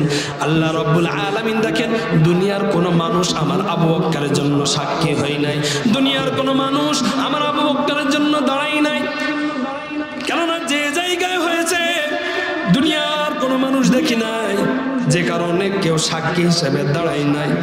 আল্লাহ রাব্বুল আলামিন বলেন, দুনিয়ার কোনো মানুষের সাক্ষীর প্রয়োজন নাই, আমি আল্লাহ রাব্বুল আলামিন নিজেই আমার আবু বকরের জন্য সাক্ষী হয়ে গেলাম। আল্লাহু আকবার।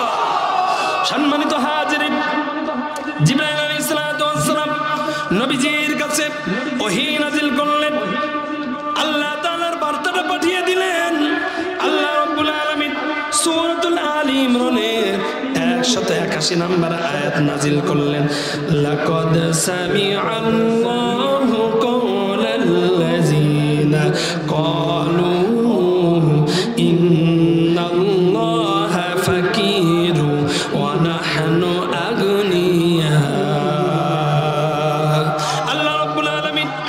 কোরআনের আয়াত নাজিল করলেন। আল্লাহ রাব্বুল আলামিন বলেন, আমার হাবিব কেউ শুনে নাই, কেউ শুনে নাই, কিন্তু আমি আল্লাহ রাব্বুল আলামিন শুনেছি। ওই বাটপার বলেছে, ক্বালু ইন্নাল্লাহা ফাকির, ও আবু বকর তোমার রব হলো ফকির। একটু জবান খুলে বলেন না নাউজুবিল্লাহ। আমাদের রব কি ফকির? আমাদের রব কি ফকির? সম্মানিত হাজিরিন, আল্লাহ রাব্বুল আলামিন বলেন, ক্বালু ইন্নাল্লাহা ফাকির। ওই বাটপার বলেছিল, ও আবু বকর তোমার রব, তোমাদের রব হলো ফকির, অনাহনু আগনিয়া, আর আমাদের দেবতা হলো ধনী। এই কারণে আমার আবু বকর ওই কাফেরকে থাপ্পড় মেরে দিয়েছে। নবীজির সঙ্গে সঙ্গে ওই কাফের যে আবু বকরকে থাপ্পড় মারার জন্য হাতা গোটে যাইতেছে, নবীজির সঙ্গে সঙ্গে বলল, ওরে বাটপার, বাটপারে কয়ে পার পাবি না, কেননা নবীজির দরবারে ইনসাফ ছাড়া কোনো সময় বেআইনি ভাবে কোনো বিচার হবে না। কথা বলেন ঠিক না? সম্মানিত হাজিরিন, এই জন্য নবীজির বিচার ফয়সালা ছিল ইনসাফ ভিত্তিক, কিন্তু নবীজি গায়েব জানেন না, যে কারণে আল্লাহ রাব্বুল আলামিন এই বিচারটাকেও ইনসাফ ভিত্তিক বিচার বানিয়ে দিলেন। কেননা কিয়ামত পর্যন্ত ইতিহাস থাকবে, কোরআন থাকবে, প্রত্যেকটা মানুষ তখন বলবে নবীজি না জেনে শুনে বিচার করে দিয়েছে। সুতরাং আমি আপনাদের কাছে জানতে চাই, সমাজের ভিতরে ইনসাফ ভিত্তিক, ন্যায় ভিত্তিক বিচারের দরকার আছে না না? আছে না নাই? সম্মানিত হাজিরিন, এই জন্য আল্লাহ রাব্বুল আলামিন বলেন, ইন্নাল্লাহা ইয়া'মুরু বিল আদল, ইনসাফ ভিত্তিক বিচার করো। প্রত্যেক গার্জিয়ান সচেতন হয়ে যান, যারা মেয়ের সম্পদ ফাঁকি দিয়েছেন অথবা সন্তানের সম্পদ ফাঁকি দিয়েছেন, যারা ফাঁকি দিয়েছেন, কিয়ামতের ময়দানে যায় ইয়াউমুল কিয়ামা ওয়াসিকহু সাকিতুন। এটা আমার কথা না, নবীজির কথা, আর আল্লাহ তার হাবিবকে মেসেজ দিয়ে দিয়েছেন। আপনি বলে দেন, যারা ওলটপালট করবে, সন্তানের ক্ষেত্রে বেইনসাফি করবে, কিয়ামতের ময়দানে আমি আল্লাহ তাদেরকে প্যারালাইসিসের রোগী হিসাবে আমি দুনিয়াতে কবুল করে নিলাম। সুতরাং সন্তানদের ভিতরে ইনসাফ ভিত্তিক বন্টন করার দরকার আছে না নাই? একটু জবান খুলে বলতে হবে, আছে না নাই? সুতরাং যে সমস্ত পিতামাতারা বেইনসাফি করে, বিশ্বাস করেন আপনার এই দুনিয়াও শেষ, আখিরাতও শেষ। সুতরাং সন্তানদের সাথে বেইনসাফি করবেন না, বেইনসাফি করবেন না, কোরআন ভিত্তিক আপনি তাদেরকে বন্টন করে দেন। আপনার শেষ সময় যেটা হবে নসিবে ওইটাই হবে। আপনি ভয় পাইতেছেন ছেলের বাড়িতে থাকতে পারবো না, আরে আপনার রিজিকের মালিক তো রব উপর থেকে ফায়সালা করে দিয়েছে। আপনি একজনের হক ফাঁকি দিয়ে আরেকজনের ঘরে থাকবেন, এটা কখনো কোনো দিন কোনো অবস্থায় হতে পারে? সম্মানিত হাজিরিন, 12টা বাজতে মাত্র 5 থেকে 7 মিনিট বাকি, সময় বেশি নিব না। আমার পর্দার অন্তরালে আমার অনেক মা বোন চাচি অনেকে আসছে, আমার খালা সম্পর্ক অনেকেই, আমার মায়ের বয়সে অনেকেই। আমি তাদের ঈমান সম্পর্কে একটু আলোচনা করতে চাই। একজন মায়ের কেমন ঈমান থাকা দরকার, একজন মায়ের কেমন ঈমান হওয়া দরকার। আর একজন মায়ের ভিতরে যদি এমন ঈমান থাকে, এমন ভয় থাকে, তার সন্তান আর কখনো কোনোদিন কোনো অবস্থায় কুলাঙ্গার হতে পারে না, ইয়াবাকর হতে পারে না, ইফটিজিং করা হতে পারে না, 6 ইঞ্চি করা হতে পারে না, বাংলা ইংরেজি মদ খাইতে পারে না। যদি মা যদি তার সন্তানের যদি এমন কন্ট্রোল করে, একমাত্র আল্লাহ তাআলা তার নিজ কুদরতে হাতে তার সন্তানকে কবুল করে নেয়। সম্মানিত হাজিরিন, খাজা গঞ্জে শকর রাহিমাহুল্লাহ অল্প বয়সের ছোট্ট একটা সন্তান, তার উপরে এখন ইবাদত ফরজ হয় নাই, তার উপরে এখন ইবাদত ফরজ হয় নাই। এই খাজা গঞ্জে শকর রাহিমাহুল্লাহ ওনার আম্মা চিন্তা করতেছে, আমার সন্তানকে ছোটবেলা থেকে আল্লাহ তাআলার পথে মতে ধাসে চলানোর জন্য যে কৌশল করতে হয় আমি কৌশল করে যাব। কবুল করার মালিক তো একজন আল্লাহ, তিনি যদি আমার সন্তানকে কুদরতিভাবে কবুল করে নেয়, আমি মা হিসাবে আমার সন্তানের জন্য আমি গর্বিত। সম্মানিত হাজিরিন, খাজা গঞ্জে শকর রাহিমাহুল্লাহ আম্মা লক্ষ্য করে দেখে তার সন্তান মিষ্টির উপরে বড় আসক্ত, বারবার চিনি চাই, খাওয়া দাওয়া ভাত খাওয়ার পরেও চিনি, খেলাধুলা করে আসার পরেও চিনি, স্কুল মাদ্রাসার থেকে আসার পরেও চিনি, বারবার বলে মা চিনি দেন, বাটি নিয়ে যায় বলে মা চিনি দেন। খাজা গঞ্জে শেখ রহিমাহুল্লাহ চিন্তা করলেন এই চিনিটা যে আমার কাছে চাই, আমি আমার সন্তানকে এমন ভাবে তৈরি করব, আমার সন্তান আমার কাছে না আছে, আমার সন্তান চিনি চাইবে তো চাইবে একজনের কাছে। একটু জবান করে বলেন না তিনি কে? আল্লাহ তাআলার নামটা নিতে এত বকিলতা লাগে, আল্লাহ তাআলা এই জবানটাকে তো বন্ধ করেও দিতে পারে। একটু জবান খুলে বলেন না তিনি কে? খাজা গঞ্জে শেখ রহিমাহুল্লাহ ওনার আম্মা জান নামাজে দাঁড়িয়েছেন, ওনার সন্তানকেও নামাজে দাঁড়িয়ে খাজা গঞ্জে শেখ রহিমাহুল্লাহকে নামাজে দাঁড়িয়ে বলল, বাবা নামাজ পড়ার পরে আমরা যে মোনাজাত করি, আমি যে মোনাজাত করি আমাদের রবের কাছে আমরা চাই, তুমি তোমার রবের কাছে চাইবা আর বলবা আল্লাহ আমার বড় মিষ্টি পছন্দ, তুমি আমার মিষ্টি দাও। তুমি যখন রবের কাছে চাইবে আল্লাহ তাআলা তোমার ওই মিষ্টির ব্যবস্থা করে দিবে। ইউটিউবে ভাইরাল হয়, ইউটিউবে বিভিন্ন এগুলো বাস্তবে হয়েছে বলে সিসি ক্যামেরায় দেখা যায় বলে এটা ফানি ভিডিওর ভিতরে ঢুকাই দিয়েছে। সেটা হলো এই, মা স্টার জলসা জি সিনেমা দেখতেছে আর বাচ্চারে ফিটার খাওয়াচ্ছে। হ্যাঁ, তো বাচ্চা কোলের থেকে পড়ে গেছে বা মুখ সরাই গেছে, ফিটার ধরে রাখছে অন্য জায়গায়, দুধ পড়তেছে অন্য জায়গায়, মেয়ের বা ছেলের মুখ হলো আরেক জায়গায়, মা স্টার জলসার ভিতরে তাকায় আছে। ওরে ইমান, ওই মায়ের ইমান না বেঈমান? কথা বলতে হবে, ইমান না বেঈমান? কেননা ওই যে দেখতেছে কল্পনা জল্পনা করতেছে। আমি আপনাদের কাছে জানতে চাই, স্টার জলসা জি বাংলায় এর ভিতরে যা কিছু হয় একটাই মাত্র শিক্ষা দেয়, সেটা হলো কি সোনার সংসারটা কেমনে ভেঙে চড়ে গুঁড়া করা যায়। কথা বলতে হবে, ঠিক না বে ঠিক? ওরা আবার ভালো করে দেখছে, একবারে দিলে হবে না, একবার যদি হয়ে যায় তাহলে তো আবার দ্বিতীয়বার দেখার চান্স পাবে না। অনেকেই তো চাকরিজীবী, যে চাকরির ভিতরে থাকবে ওখানে তো আর টিভি সিনেমা দেখার সুযোগ নাই। তাহলে কি যেটা এখন হবে ওইটা আবার রিপ্লে আবার সকালে হবে, আছে না নাই? মোটে কোনো সুযোগ নাই, মিস হওয়ার কোনো সুযোগ নাই। রান্না করতেছে আর ওইদিকে স্টার বাংলাদেশি সিনেমার দিকে তাকিয়ে আছে, তাহলে ওই খাওয়ারের ভিতরে বরকত নাই। সন্তানকে যে দুধ খাওয়াবে, স্তনে দুধ খাওয়াবে, এমনি ফিটারে দুধ খাওয়াবে, নজর ওই দিকে, তাহলে আপনার সন্তান শয়তান হবে না আল্লাহর ওলি হবে? কি হবে? কি হবে? আচ্ছা, আপনাদের কি কষ্ট হচ্ছে? সম্মানিত হাজিরিন, মাত্র 2 থেকে 3 মিনিট নিব সময়। খাজা গঞ্জে শেখ রহিমাহুল্লাহ মায়ের সাথে নামাজে দাঁড়িয়ে গিয়েছেন। আগেই বলেছি তার উপরে কিন্তু ইবাদত ফরজ হয় নাই, ছোট্ট মানুষ। এবার নামাজ শেষ করার পর মাও যখন দোয়া করে, খাজা গঞ্জে শেখ রহিমাহুল্লাহ তিনিও দোয়া করে, বলছে বাবা চোখ বুজে দোয়া করবা, তাহলে আল্লাহ তাআলা তোমার মিষ্টি দিয়ে দিবে। চোখ বুজে যখন সন্তান ছোট্ট মানুষ দোয়া করে, মা আগে একটা পটলার ভিতরে, একটা পেপারের ভিতরে, কাগজের ভিতরে চিনি রেখে গিট দিয়ে, সন্তান যখন ছোট্ট মানুষ, কেননা 6 নয় তো তার মনের ভিতরে নাই, কেননা 2 নাম্বার চিটারি বাটপারি তার মনের ভিতরে নাই, যখন বলতেছে আল্লাহ চিনি বড় পছন্দ, মিষ্টি বড় পছন্দ, তুমি আমার একটু চিনির ব্যবস্থা করে দাও, এইটা চাইতে দেরি, মা ওই সময় ওই পটলাটা হাতের ভিতরে দেরি করে না। একটু জবান করে বলা যাবে কি সুবহানাল্লাহ? আরে কৌশল করব তো আমি তো কৌশল করব, কবুল করার মালিক একজন, তিনি কে? এইভাবে চলতে লাগলো।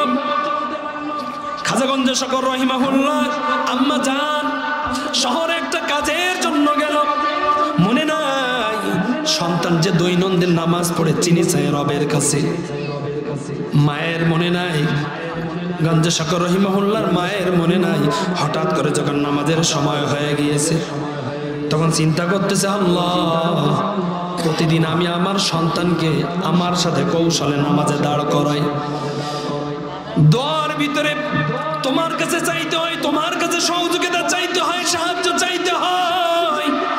এইটা প্র্যাকটিক্যালে শিক্ষা দেওয়ার জন্য এই কৌশলে আমি চোখ বন্ধ করে তাকে চাইতে বলি, আর ওই সময় চিনি দেই। তুমি তো জানো রব, আজকে আমি অনেক দূরে চলে আসছি, আমার সন্তান আজকে ছোট্ট মানুষ নামাজ পড়ে যখন চিনি চাইবে, আল্লাহ আজ যখন চিনি না পাবে আমার সন্তানের তোমার উপর থেকে আস্থা নষ্ট হয়ে যাবে। ও গো আমি একজন নাদান নালায়েক গুনাহগার তোমার বান্দি, তোমার একটা ছোট্ট মাসুম বান্দার মা হিসাবে তোমার কাছে ফরিয়াদ করি আল্লাহ। কৌশল তো করেছিলাম সন্তানকে তোমার পথে উঠানোর জন্য, আজ যদি চিনি না পাই মিষ্টি না পাই তাহলে আমার উপরে আস্থা নষ্ট হয়ে যাবে। মা মিথ্যা কথা বলে আর আল্লাহ তাআলার কাছ থেকে মিষ্টি পাওয়া যায় এই বিশ্বাসটাও নষ্ট হয়ে যাবে। রব তুমি ব্যবস্থা করো, রব তুমি ব্যবস্থা করো। এই কথা বলেন খাজাগঞ্জ শহর ওই মহল্লার আম্মা জান দৌড়ায় আসতেছে আর বলতেছে আল্লাহ এত সময় পর্যন্ত মনে হয় আমার কলিজার টুকরার মনটা মনে হয় ভেঙে গিয়েছে। খাজাগঞ্জ শহর রহিমাহুল্লাহ উনি নামাজে দাঁড়িয়ে গিয়েছে, ছোট্ট মানুষ নামাজে দাঁড়িয়ে নামাজ শেষ করার পর মায়ের কথা অনুযায়ী খাজাগঞ্জ শহর রহিমাহুল্লাহ উনি দোয়া করতেছে আল্লাহ আজ আমার মা বাড়িতে নাই, মা এবং আমি দুইজনে নামাজ আদায় করি, আজ মা নাই, আমি নামাজের জন্য দাঁড়িয়ে গেলাম, নামাজ পড়লাম। রব আমার বড় মিষ্টি পছন্দ, তুমি আমার মিষ্টির ব্যবস্থা করে দাও। এই কথা বলতে দেরি আল্লাহ রাব্বুল আলামিন কুদরতে ভাবে একটা মায়ের বিশ্বাস নষ্ট হতে দেই নাই। তার বান্দার চাহাত, তার বান্দার আকাঙ্ক্ষা, তার বান্দার আল্লাহ রাব্বুল আলামিন আশা আকাঙ্ক্ষা নষ্ট হতে দেই নাই। ছোট্ট মানুষ দোয়া করতেছে আল্লাহ মিষ্টি দাও, আমার বড় মিষ্টি পছন্দ। দোয়া শেষ করতে দেরি আল্লাহ তাআলা কুদরতি ভাবে জান্নাতি চিনি তার সামনে দিতে দেরি করে না। এটা জবান করে বলেন না আল্লাহু আকবার। সম্মানিত হাজিরিন, ছোট্ট মানুষ মনে মনে চিন্তা করতেছেন দৈনন্দিন চিনি হাতে আসতো, আজকে চিনি নামাজের জায়গায়। খাজাগঞ্জ শহর রহিমাহুল্লাহ চিনিটা খুললেন এবং খাইলেন। খাওয়ার পর চিন্তা করে দেখলেন হায় রে ছোট্ট মানুষ, তারপরেও আল্লাহ তো কবুল করে নিয়েছে, মেধা খুলে গিয়েছে। ছোট্ট মানুষ মনে মনে চিন্তা করতেছে এতদিন পর্যন্ত চিনি খাই, এই চিনির ভিতরে অন্যরকম মজা, ওই চিনির ভিতরে অন্যরকম স্বাদ, আজকের চিনির ভিতরে এত মজা, এত মজা, এত মজা আমি কোনোদিন পাই নাই। ওই চিনি খেয়েছে এবং চিন্তা করতেছে সব খাবো না, আমার মা তো আছে, মার জন্য একটু রেখে দিই। খাজাগঞ্জ শহর রহিমাহুল্লাহ ওই চিনিটা রেখে দিয়েছে। মা হাঁপাইতে হাঁপাইতে ঘরের ভিতরে ঢুকছে। ঢোকার পর ছেলের দিকে তাকায় না, লজ্জার কারণে না জানি ছেলে অবজেকশন দিয়ে বসে, মাথাটা নত করে দিয়েছে আর চিন্তা করতেছে আল্লাহ আজ কি হবে জানি না। খাজাগঞ্জ শহর দৌড়ায় গিয়ে মাকে জড়ায় ধরে বলে মা মা মা তুমি তো আসছিলে না মা, কিন্তু আমি আজ আমার রবের কাছে যখন মিষ্টি চাই, ও মা আমার রব আজ এমন মিষ্টি দিয়েছে, এমন চিনি দিয়েছে, ও গো মা প্রতিদিন যে চিনি পায়, যে চিনি পায়, যে মিষ্টি পায়, ওই মিষ্টি ওই চিনির ভিতরে আর আজকে চিনির ভিতরে মিষ্টির ভিতরে মা আকাশ জমিন বড় ব্যবধান। খাজাগঞ্জ শহর রহিমাহুল্লাহর মা আশ্চর্য হয়ে গেলেন, বলল বাবা তুমি কি মিষ্টি খেয়েছো? হ্যাঁ মা, আল্লাহর কাছে চেয়েছে, আল্লাহ আমাকে মিষ্টি দিয়েছে। বলেন না আল্লাহু আকবার। যখন এই কথা বললো বাবা তোমার কাছে কি ওই মিষ্টি আছে নাকি? হ্যাঁ মিষ্টি আছে। মিষ্টি যখন খাজাগঞ্জ শহর রহিমাহুল্লাহর মা নিলেন, বড় মানুষ, জ্ঞানী মানুষ, মিষ্টি খাওয়ার পরে বুঝতে বাকি নয় এটা আল্লাহ তাআলা দুনিয়াবি কোনো নিয়ামত নয়, এই নিয়ামত তো হলো জান্নাতি নিয়ামত। সম্মানিত হাজিরিন, খাজাগঞ্জ শহর রহিমাহুল্লাহর মা সন্তানকে জড়িয়ে ধরে বলে ও গো রব, তোমার রাস্তায় উঠানোর জন্য, তোমার উপরে বিশ্বাস স্থাপন করার জন্য আমি একজন মা, আমি আমার সন্তানের জন্য কৌশল করেছিলাম, তুমি আমার সন্তানকে কবুল করে নিয়েছো রব। আমি তো সাকসেস হয়ে গিয়েছে, গর্বিত মা। ওগো রব, আমার সন্তানকে তুমি ইসলামের জন্য, কোরআনের জন্য তুমি কবুল করে নাও। খাজা গঞ্জে সাগর, আরবিতে সাকারণ মানে চিনি, তার উপাধি হয়ে গিয়েছে, লকব হয়ে গিয়েছে খাজা গঞ্জে সাগর রহিমাহুল্লাহ। চিনিওয়ালা একজন ব্যক্তি, মায়ের দোয়ার বরকতে মা একটু খেদমত করার কারণে, মা শুধুমাত্র এইটুকু একটু কুরবানি দেওয়ার কারণে আল্লাহর কাছ থেকে চাইতে হয়, আল্লাহর কাছ থেকে নিতে হয়। এই ধাস শুধুমাত্র একটু শিখাইয়া দিয়েছে।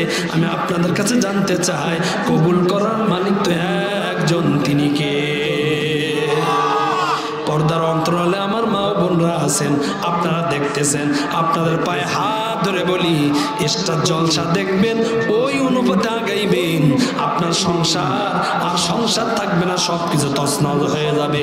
কেননা আপনার ভিতরে যে ক্রিমিনালি বুদ্ধিটা ছিল না, ওইটাই শিক্ষা দেওয়া হয়। আর ওখানে শিখে আপনি একজন বৌমা হয়ে যদি সংসার যদি আপনি ভাঙেন, আপনিও একদিন মা হবেন, আপনার একটা কন্যা সন্তান হবে, আপনারও ছেলে সন্তান হবে। ওই কন্যা সন্তানকে যে ঘরের ভিতরে পাঠাইবেন, ওখানেও সে ঠিক থাকতে পারবে না, কেননা আপনার প্রয়োজন তার ভিতরে আছে, তারও ওই জায়গায় নষ্ট। আর আপনার যদি ছেলে হয়, ওই ছেলের ঘরেও একটা ম্যাডাম আসবে, ওই ম্যাডাম আসার পর ওই ম্যাডাম কিন্তু আরেক প্রোটেকশনের লোক, ওই ম্যাডাম এসেও আপনাকে আপনার বাড়িতে থাকতে দিবে না, কারণ আপনি একজনের সংসার ভাঙছেন, সোনার সংসার আপনি ভাঙছেন, আর আপনি ওই সোনার সংসারের ভিতরে থাকবেন, এটা হতে পারে? আল্লাহর ইনসাফ, ওমান আস্তাগু মিনাল্লাহি কিলা ওমান আস্তাগু মিনাল্লাহি হাদিসা। আমার রব যা বলেন সত্য বলেন।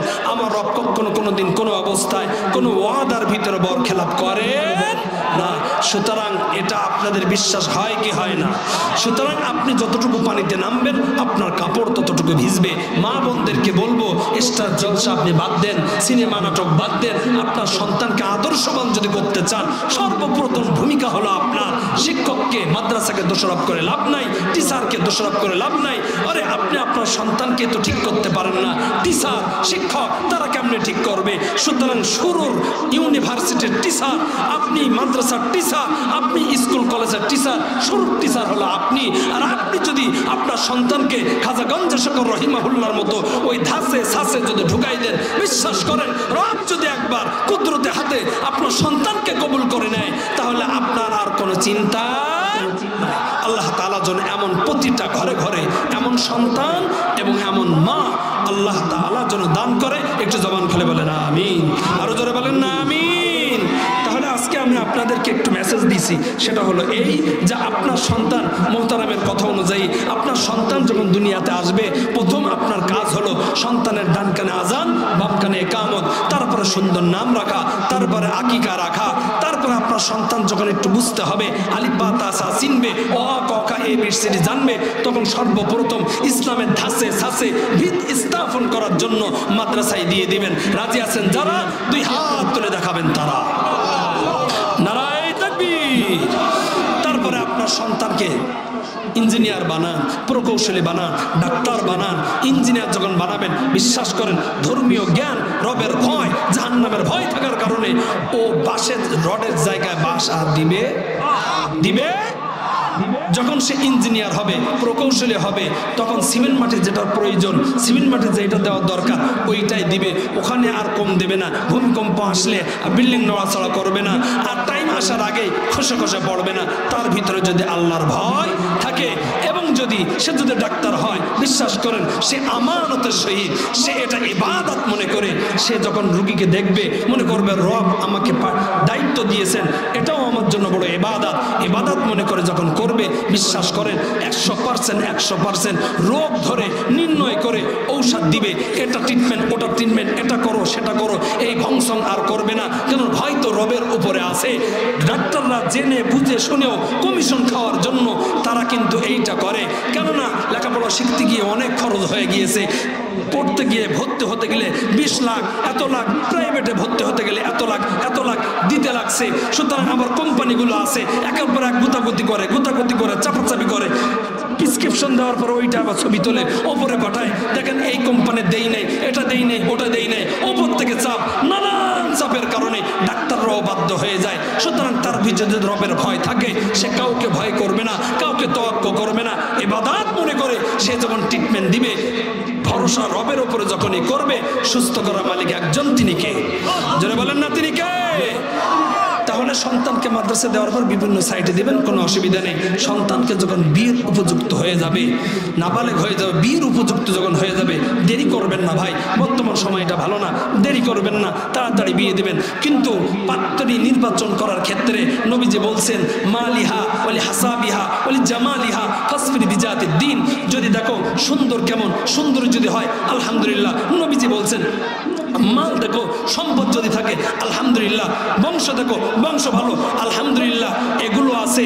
কিন্তু মাগার দেখতেছো তার ভিতরে দিনদার নেই, বাদ দিয়ে দাও। কিন্তু একজনের মেয়ের ভিতরে দিনদার আছে, কিন্তু তার বংশ অত হাই লেভেলের না, তার ভিতরে মাল নাই, সৌন্দর্যও নাই, কিন্তু ফাসফির বিজাতে দিন, তার ভিতরে দিন আছে, রবের ভয় আছে, দিনদারিত্ব আছে। নবীজি বলছে ওইটাই বিয়ে করো, তাহলে তোমার পেট থেকে, তোমার বিবির পেট থেকে যে সন্তান চলে আসবে, এই সন্তানটাকে আল্লাহ ওয়ালা হবে, নবীর দুশ্মন হবে না, ইসলামের দুশ্মন হবে না, কোরআনের দুশ্মন হবে না, আল্লাহর বন্ধু হয়ে জন্ম হবে। একটু জবান খুলে বলেন না সুবহানাল্লাহ। এই জন্য যখন বিয়ে দিব, দিনদারিত্ব দিকে বিয়ে দিব। ওই নাচ, এখন তো আগে গিয়ে বলতো মা কোন শরীফ পড়তে পারো, নামাজ পড়তে পারো, জিজ্ঞাসা করতো, আর এখন জিজ্ঞাসা করে মা নাচতে পারো তো? আর কত গায় না কেন, নাচতে পারো? তারপরে পার্লারের কাজ জানো? আরে কতক্ষণ না কেন? তাহলে যে নাচতে পারে, যে পার্লার করতে জানে, তার ভিতরে কি দিনদার আছে? কথা বলে আছে? তাহলে তো তার দ্বারা আপনি বৌমার কাছ থেকে খেদমতের আর আশা করা যায় না। সুতরাং এইগুলো যখন আমি খেয়াল করব, বিশ্বাস করেন, তাহলে এই ওয়াজ মাহফিলেরও দরকার হয় না। প্রত্যেক বাড়ির থেকে তো প্রত্যেকে গোডাউন থেকে ভালো বাইর হচ্ছে, সাপ্লাই ভালো হচ্ছে, আল্লাহ ওয়ালা হচ্ছে, সমাজের ভিতরে কোনো ভেজাল নাই। নামাজের সময় হয়ে গেলে নামাজ পড়তে যাচ্ছে, খেলার সময় খেলা করতেছে, মুরব্বীদের দেখলে আগায় সালাম দিচ্ছে, কোনো বেয়াদবি করে না, বেয়াদবি হয়ও না। এমন যদি হতে থাকে তাহলে ওই সোনালী যুগ আসতে আর দেরি হবে। এই জন্য সম্মানিত হাজিরিন, কোরআনের আয়াত থেকে মেসেজটা দিলাম হলো এই, নবীজির উপরে কোরআনের আয়াত নাজিল হয়েছিল। এই আয়াতের ভিতরে আল্লাহ তাআলা মেসেজ দিয়েছে, ইন্নাল্লাহা ইয়া'মুরু বিল আদল, ও আমার বান্দা, সমাজের ভিতরে ইনসাফ ভিত্তিক তুমি বিচার করো, বন্টন করো। প্রতিনিধি যারা, তোমরা ইনসাফ ভিত্তিক বিচার করো। প্রতিনিধি বলতে আমি বলে দিয়েছি যে মেম্বার, চেয়ারম্যান, এমপি, মন্ত্রী তারা নয়, আমরা প্রত্যেকে আমাদের পরিবারে আমরা একজন ইনসাফ ভিত্তিক, আমরা একজন অভিভাবক।